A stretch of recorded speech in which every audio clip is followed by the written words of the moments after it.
ஊடக நண்பர்கள் அத்தனை பேருக்கு என்னுடைய நன்றியை வணக்கத்தை தெரிவித்துக் கொள்ள விரும்புகிறேன். ஒரு வார கால பயணமாக ஜெர்மனி, இங்கிலாந்து ஆகிய நாடுகளுக்கு நான் இன்று என்னுடைய பயணத்தை மேற்கொள்ளுகிறேன். செப்டம்பர் 8ஆம் தேதி நான் திரும்பி வருகிறேன். தாயகம் தமிழகத்திற்கு திரும்பி வருகிறேன். இந்த பயணத்தில் தமிழ்நாட்டை நோக்கி தொழில் முதலீடுகளை ஈர்ப்பதற்காகவும் புதிய ஒப்பந்தங்களில் கையெழுத்து போடுவதற்காகவும் திட்டமிடப்பட்டிருக்கிறது.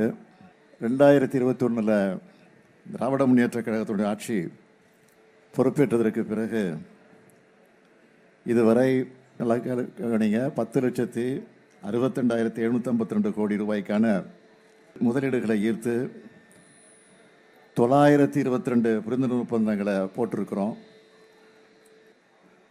இதன் மூலமாக 32,81,032 பேருக்கு வேலை வாய்ப்புகள் உறுதி செய்யப்பட்டிருக்கு. இதில் பெரும்பாலான திட்டங்கள் நிறைவடையக்கூடிய நிலையில் இருந்து கொண்டிருக்கிறது. பல நிறுவனங்கள் ப்ரொடக்ஷனை ஸ்டார்ட் பண்ணிட்டாங்க.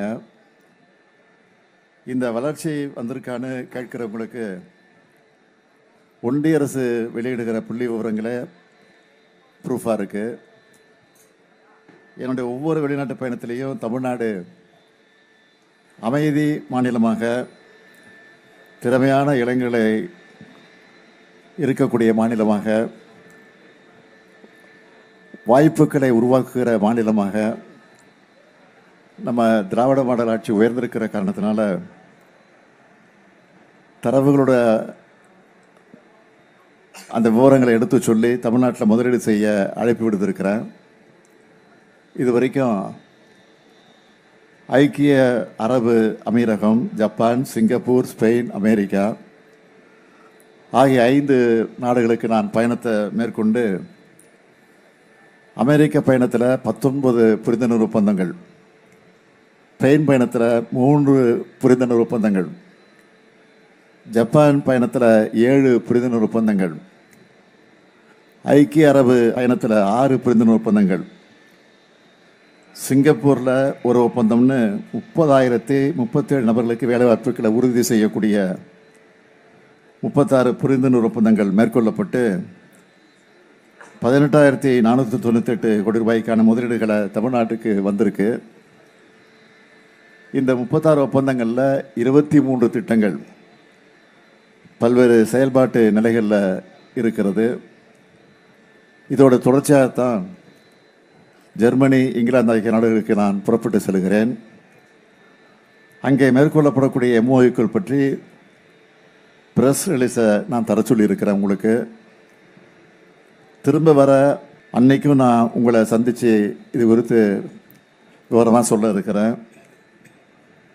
இந்த பயணத்தில் குறிப்பாக சொல்லணும்னா செப்டம்பர் 4ஆம் தேதி ஆக்ஸ்போர்டு யூனிவர்சிட்டியில் நடக்கிற சுயமரியாதை இயக்க நூற்றாண்டு கருத்தரங்க நிகழ்ச்சி நான் கலந்து கொண்டு பகுத்தறிவு தந்தை பெரியார் படத்தை திறந்து வைக்கக்கூடிய ஒரு அற்புதமான ஒரு நிகழ்வு நடைபெற இருக்கிறது.